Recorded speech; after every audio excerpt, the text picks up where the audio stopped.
صلاۃ التسبیح پڑھنے کا اب طریقہ سن لیں کہ اس کی ترکیب یہ ہے کہ نیت کر لیں. نیت کرنے کے بعد اللہ اکبر کر کے شروع کرنا ہے. ثنا پڑھی جائے گی، سبحانک اللہم و بحمدک و تبارک اسمک و تعالی جدک و لا الہ غیرک.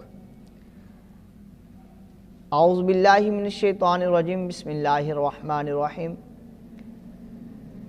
اس کے بعد سبحان اللہ والحمد للہ ولا الہ الا اللہ واللہ اکبر، یہاں تک 15 مرتبہ اس کو پڑھنا ہے. اس کے بعد فاتحہ شریف پڑھی جائے گی.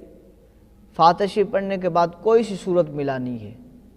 ملانے کے بعد اب جو ہے پھر 10 مرتبہ سبحان اللہ والحمد للہ ولا الہ